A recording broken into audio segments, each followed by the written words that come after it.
हम आज वैशाख पूर्णिमा की तुम्हें कथा सुनाते हैं, पावन कथा सुनाते हैं। दीर्घायु संतान कवर इस व्रत से पाते हैं, हम कथा सुनाते हैं। हम आज वैशाख पूर्णिमा की तुम्हें कथा सुनाते हैं, पावन कथा सुनाते हैं।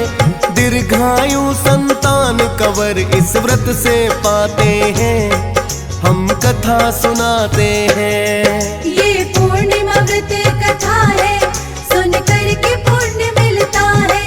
ये पूर्णिमा व्रत कथा है, सुन कर के पुण्य मिलता है। प्रिय भक्तजनों, सनातन धर्म में पूर्णिमा तिथि का विशेष महत्व होता है। लोग इस दिन व्रत, कथा और दान पुण्य करते हैं। प्रिय भक्तों, सभी पूर्णिमाओं के अलग अलग महत्व एवं कथाएं हैं। आज हम आपको वैशाख पूर्णिमा की कथा सुनाएंगे। वैशाख पूर्णिमा का विशेष महत्व है और इसे संतानदायक माना जाता है। जो श्रद्धालु पूरे विधि विधान से वैशाख पूर्णिमा का व्रत रखता है, उसकी सभी मनोकामनाएं भगवान विष्णु पूरा करते हैं। जो भी भक्त पूर्णिमा की कथा के साथ पूरे नियम के साथ व्रत करता है, उस पर माता लक्ष्मी की विशेष कृपा रहती है। तो आइए भक्तों, सुनते हैं वैशाख पूर्णिमा की ये पावन कथा।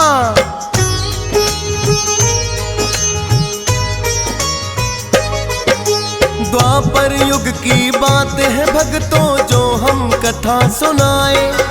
माता यशोदा ने देखी जब कृष्ण बाल लीलाए। अपने ही घर में चोरी से कभी है माखन खाया। बाल रूप में मैया यशोदा को है खूब सताया। एक दिन उसके मुख में देखा जब है तीन लोक को। सृष्टि के पालन करता है, जान गई है वो। खुद बन करके बालक यूं ही मुझे बनाते हैं, पावन कथा सुनाते हैं। दीर्घायु संतान कवर इस व्रत से पाते हैं, हम कथा सुनाते हैं। ये पूर्णिमा व्रत कथा है, सुन कर के पुण्य मिलता है। ये पूर्णिमा व्रत कथा है, सुन कर के पुण्य मिलता है। प्रिय भक्तजनों, बाल रूप में श्री कृष्ण ने खूब लीलाएं दिखाई, किंतु जब एक दिन माता ने पूछा कि कन्हैया तुमने माखन खाया है, तो उन्होंने बड़े भोलेपन से मना कर दिया। जब मैया ने उन्हें मुंह खोलकर दिखाने के लिए कहा, तो कन्हैया ने अपना मुंह खोलकर मैया यशोदा को तीनों लोकों के दर्शन करा दिए। माता को समझते देर ना लगी कि यही सृष्टि के पालन करता है। जब माता सारी सच्चाई जान गई, तो एक दिन मैया यशोदा ने कन्हैया से पूछा,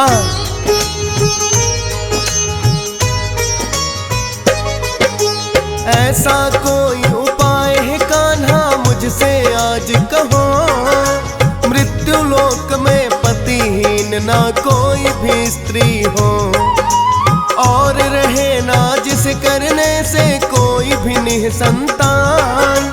कौन सा व्रत है जिससे बढ़ते धन वैभव सम्मान।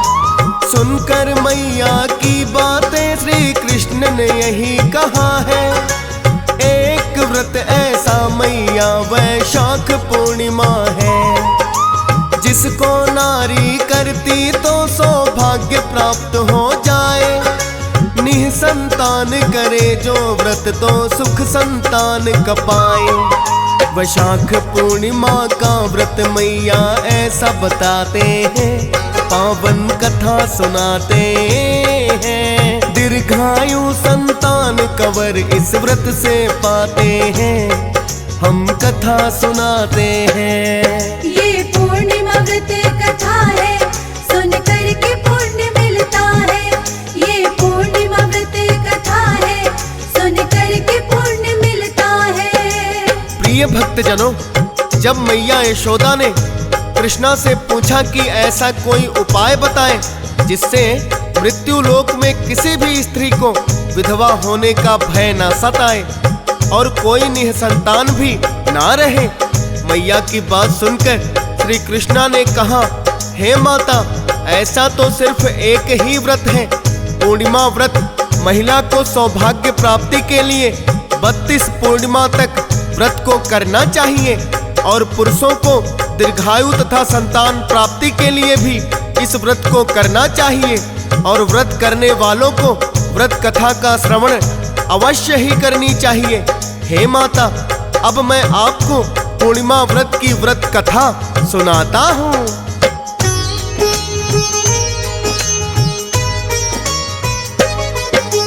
कांति का नगरी में रहता था धनेश्वर नाम का ब्राह्मण।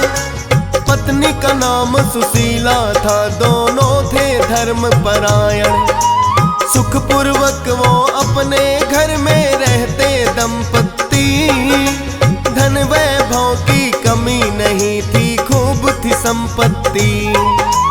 उनके विवाह को किंतु माता बीते वर्ष कई, किंतु ब्राह्मण के घर में ना कोई संतान हुई। एक दिन उस नगरी में कोई महात्मा आते हैं, मांग मांग कर भिक्षा जो हर घर से खाते हैं। धनेश्वर के घर भिक्षा लेने पर नहीं आते हैं, पावन कथा सुनाते हैं। दीर्घायु संतान कवर इस व्रत से पाते हैं, हम कथा सुनाते हैं। ये पूर्णिमा व्रत कथा है, सुन कर के पुण्य मिलता है। ये पूर्णिमा व्रत कथा है, सुन कर के पुण्य मिलता है। प्रिय भक्तजनों, वो महात्मा सभी के घरों से भिक्षा लेते थे, किंतु धनेश्वर और सुशीला के घर में से कभी उसने भिक्षा नहीं ली थी। ये देखकर धनेश्वर और सुशीला बड़े ही दुखी हुए और उन्होंने एक दिन महात्मा से पूछा, हे महाराज, आप हमारे घर से भिक्षा क्यों नहीं लेते? तब महात्मा ने कहा, तुम निसंतान हो, ऐसे घर से भिक्षा लेना पतितों के अन्न के समान होता है और मैं पाप का भागीदार नहीं बनना चाहता। बस यही कारण है कि मैं तुम्हारे घर से भिक्षा नहीं लेता।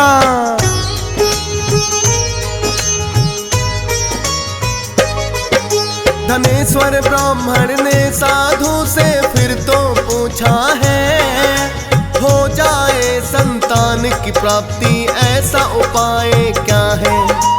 आप तो सिद्ध महात्मा है, कोई युक्ति हमें बताए जिससे हमें संतान की प्राप्ति अति शीघ्र हो जाए।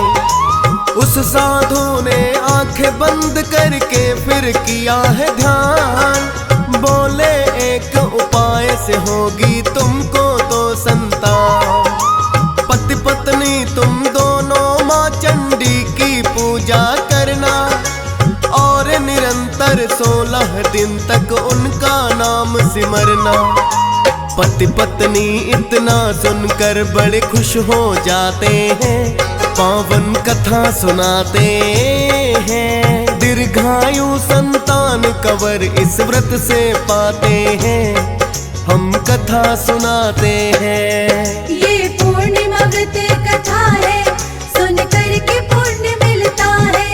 ये पूर्णिमा व्रत कथा है, सुन कर के पुण्य मिलता है। प्रिय भक्तजनों, उस महात्मा ने धनेश्वर और उसकी पत्नी को बताया कि तुम निरंतर 16 दिनों तक माता चंडी का विधि विधान से पूजा करो। माता चंडी तुम्हें अवश्य ही पुत्र का वरदान देंगी। पति और पत्नी ने ऐसा ही किया। उन्होंने महात्मा को प्रणाम किया और उनके वचना अनुसार अगले दिन से ही माता चंडी की पूजा प्रारंभ कर दी।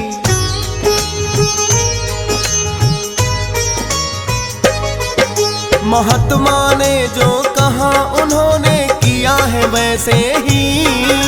16 दिनों तक उन्होंने माँ चंडी की पूजा की। उनकी पूजा से माता तो प्रसन्न हो गई है। रात हैं। बोली पुत्री तुम दोनों ने की है मेरी भक्ति, अति शीघ्र ही होगी तुमको एक पुत्र की प्राप्ति। विधि विधान से पूर्णिमा के दिन व्रत करते जाना, हर पूर्णिमा को मेरे चरणों में दीपक एक जलाना। ऐसा करना जब तक 32 ना हो जाते हैं, पावन कथा सुनाते हैं। दीर्घायु संतान कवर इस व्रत से पाते हैं, हम कथा सुनाते हैं। ये पूर्णिमा व्रत कथा है, सुन कर के पुण्य मिलता है। ये पूर्णिमा व्रत कथा है, सुन कर के पुण्य मिलता है। प्रिय भक्तजनों, ब्राह्मण दंपत्ति की भक्ति से माता प्रसन्न हुई और उन्होंने सपने में सुशीला को दर्शन दिए और कहा, हे पुत्री, तुम्हें अति शीघ्र पुत्र की प्राप्ति होगी। तुम पूर्णिमा के दिन पूरे विधि विधान से मेरे नाम का व्रत रखना और मेरे चरणों में एक दीपक जलाना तथा हर पूर्णिमा को एक दीपक बढ़ाते जाना, जब तक कि इन दीपकों की संख्या 32 ना हो जाए। सुशीला ने माता को प्रणाम किया। अगले दिन ही पूर्णिमा थी। सुशीला और उसके पति ने पूरे विधि विधान से माता काली के नाम का व्रत किया और पूजा पाठ करके उनके चरणों में दीपक जलाया।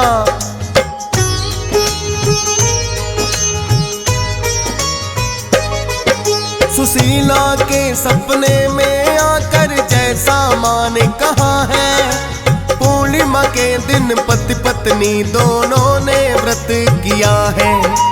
विधि पूर्वक सब किया है जैसा माँ ने बताया है, और चरणों में उनके दीपक एक जलाया है। पति पत्नी दोनों व्रत करते जब भी पूर्णिमा आए, हर पूर्णिमा को दीपक की संख्या भी बढ़ाते जाएं। 32 व्रत उनके जैसे ही पूरे हो गए हैं। 32 दीपक माता के चरणों में जला दिए हैं। पुत्र प्राप्ति का वर वो माता से पाते हैं, पावन कथा सुनाते हैं। दीर्घायु संतान कवर इस व्रत से पाते हैं, हम कथा सुनाते हैं। ये पूर्णिमा व्रत कथा है, सुन कर के पुण्य मिलता है। ये पूर्णिमा व्रत कथा है, सुन कर के पुण्य मिलता है। प्रिय भक्तजनों, इस प्रकार 32 पूर्णिमाओं तक व्रत करने के पश्चात ब्राह्मण दंपति को बड़े ही सुंदर पुत्र की प्राप्ति हुई। जब उन्होंने पुत्र का नामकरण करवाया तो उसका नाम देवदास रखा गया, किंतु साथ ही विद्वानों ने बताया कि तुम्हारा पुत्र अल्पायु है। इतना सुनकर धनेश्वर और सुशीला बड़े ही चिंतित हुए, किंतु सोचा कि चलो अब हम निसंतान तो नहीं, जैसा भगवान की इच्छा वैसा ही होगा। पुत्र थोड़ा सा बड़ा हुआ तो धनेश्वर ने सोचा, क्यों ना इसे शिक्षा के लिए काशी में भेज दूं।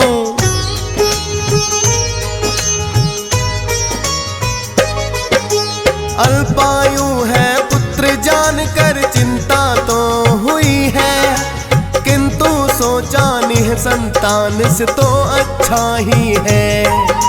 देवदास है उन्होंने अपने पुत्र को नाम दिया, साथ समय के धीरे धीरे अब वो बड़ा हुआ। अपने पुत्र की अल्पायु की थी ब्राह्मण को चिंता, किंतु वेद शास्त्र की भी देनी थी उसे शिक्षा। अपनी पत्नी सुशीला से तो धनेश्वर ने कहा है, देवदास का समय तो अब शिक्षा पाने का है।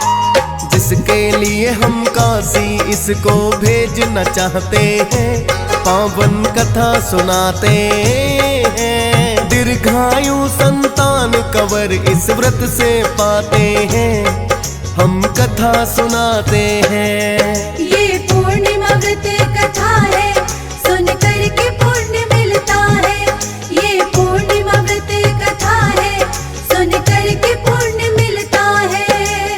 प्रिय भक्तों, देवदास ने अपनी पत्नी सुशीला से कहा कि हे प्रिय, देवदास बड़ा होने लगा है, इसे शिक्षा प्राप्ति के लिए मैं काशी भेजना चाहता हूँ। तो उसकी पत्नी सुशीला ने कहा, ये अभी तो नासमझ है, अतः मैं अपने भाई को बुला लेती हूँ, वो इसे काशी में किसी अच्छे गुरुकुल में शिक्षा दिलवा देंगे और जब तक इसकी शिक्षा पूरी नहीं हो जाती इसके साथ ही रह लेंगे। धनेश्वर इस बात से सहमत हो गया। फिर सुशीला ने अपने भाई को बुलवाकर अपने पुत्र को उसके साथ काशी में शिक्षा प्राप्त करने के लिए भेज दिया।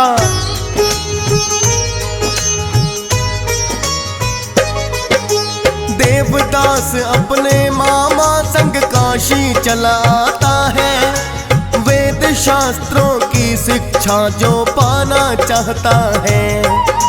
अभी तो देवदास की शिक्षा रही अधूरी है, उसकी आयु जितनी थी वो हो गई पूरी है। जब यमदूत उसे लेने धरती पर आए हैं, देवदास के निकट नहीं किंतु आ पाए हैं। टूट गया यमपाश भी जब उसके ऊपर फेंका है, यम के दूत भी समझ न पाए ऐसी शक्ति क्या है। जाकर के यमराज को सारी बात बताते हैं, पावन कथा सुनाते हैं। दीर्घायु संतान कवर इस व्रत से पाते हैं, हम कथा सुनाते हैं। ये पूर्णिमा व्रत कथा है, सुन कर के पुण्य मिलता है। ये पूर्णिमा व्रत कथा है, सुन कर के पुण्य मिलता है। प्रिय भक्तजनों, देवदास की आयु पूरी हुई तो यमराज ने यमदूतों को देवदास को लाने के लिए भेज दिया, किंतु यमदूतों ने जैसे ही यमपास फेंका तो उसके टुकड़े टुकड़े हो गए। ये देखकर यमदूत बड़े ही आश्चर्यचकित हुए। उन्होंने सारी बातें यमराज को आकर बताई। ये सुनकर तो यमराज बड़े ही हैरान हुए और इसका उपाय पूछने के लिए स्वयं शंकर भगवान भोलेनाथ की शरण में गए।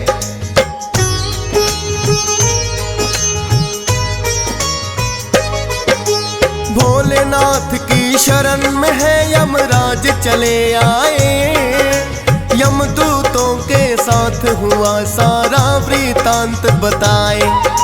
माता पार्वती ने फिर यमराज से ये कहा है, अल्पायु से देवदास अब दीर्घायु हुआ है। इसके मात पिता को काली माँ ने दिया वरदान, 32 पूर्णिमा व्रत किया जो करके विधि विधान। अपना देवदास के प्राण लेने की तुम सोचो, हे यमराज सुनो वापस ही अब यमलोक को लौटो। कर्मा को परिणाम स्वयं यम लौट ही जाते हैं, पावन कथा सुनाते हैं। दीर्घायु संतान कवर इस व्रत से पाते हैं, हम कथा सुनाते हैं। ये पूर्णिमा व्रत कथा है, सुन कर के पुण्य मिलता है। ये पूर्णिमा व्रत कथा है, सुन कर के पुण्य मिलता है। प्रिय भक्तजनों, इस प्रकार श्री कृष्णा ने माता यशोदा को वैशाख पूर्णिमा व्रत कथा सुनाई। प्रिय भक्तों, जो भी भक्त वैशाख पूर्णिमा का व्रत रखते हैं उन्हें यह कथा अवश्य ही सुननी या पढ़नी चाहिए। कथा पढ़े या सुने बिना व्रत का फल पूरा नहीं मिलता। यदि व्रत ना भी किया हो तब भी कथा को सुनना परम कल्याणकारी माना जाता है। प्रिय भक्तों, ऐसा परम कल्याणकारी है वैशाख पूर्णिमा एवं पूर्णिमा का व्रत। जो भक्त पूरे श्रद्धा भाव से व्रत करते हैं एवं व्रत कथा सुनते हैं, उन पर साक्षात माँ काली, भगवान भोलेनाथ और माता पार्वती एवं विष्णु जी और माता लक्ष्मी की कृपा भी प्राप्त होती है।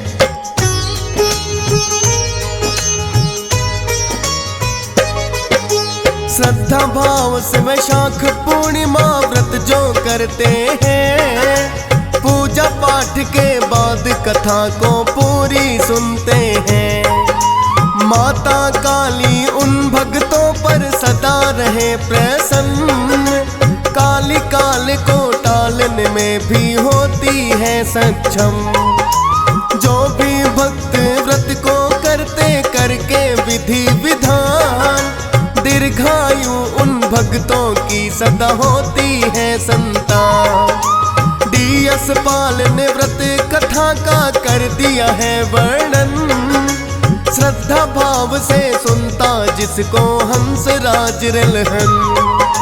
फौजी सुरेश भी सिमर शारदा लिखते जाते हैं, पावन कथा सुनाते हैं। दीर्घायु संतान कवर इस व्रत से पाते हैं, हम कथा सुनाते हैं। ये पूर्णिमा व्रत कथा है, सुन कर के पूर्ण